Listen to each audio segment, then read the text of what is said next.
Um super El Niño com potencial de ser um dos mais fortes já registrados na história está se formando no Oceano Pacífico e alterando o clima do planeta.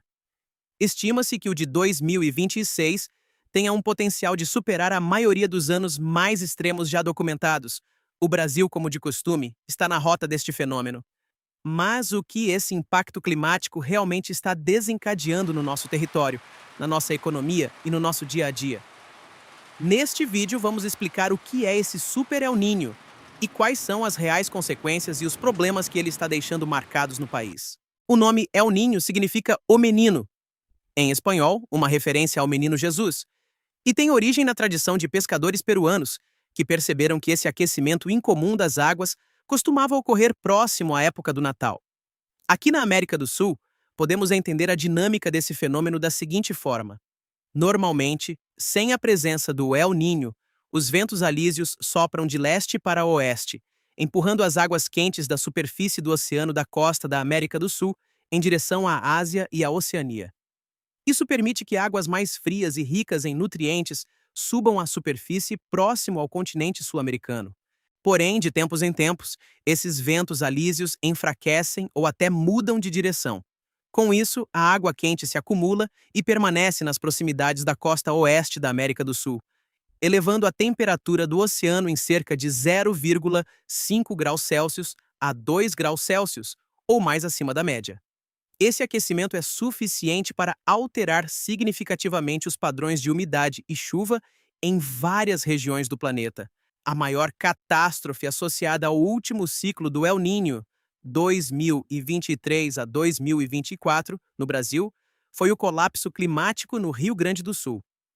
Entre o final de 2023 e meados de 2024, o estado enfrentou a pior enchente de sua história, resultando em mais de 180 mortes, afetando 95% dos municípios gaúchos e deixando milhares de desabrigados. Mas afinal, o que acontece quando o El Niño está presente? Quais são os reais efeitos desse fenômeno no Brasil? Pois bem, na região sul, estados como Rio Grande do Sul, Paraná e Santa Catarina sofrem com chuvas torrenciais, tempestades severas e um volume de água muito acima da média, aumentando drasticamente o risco de grandes enchentes. Isso acontece porque as frentes frias, que normalmente avançam de sul para norte vindas da Argentina e da região da Antártida, encontram uma barreira de ar quente e bloqueios atmosféricos. Sem conseguir avançar pelo país, essas frentes frias permanecem estacionadas por mais tempo na região sul, descarregando tempestades seguidas. Já no sudeste, em São Paulo, Rio de Janeiro, Espírito Santo e Minas Gerais, o efeito principal é o aumento severo das temperaturas, provocando ondas de calor extremo e um inverno mais quente que o normal. As chuvas nessa região costumam ficar mal distribuídas, alternando entre períodos de seca prolongada e temporais isolados muito violentos. Nas regiões centrais, como Goiás, Mato Grosso e Mato Grosso do Sul, o El Niño traz seca prolongada, baixa umidade do ar e calor sufocante.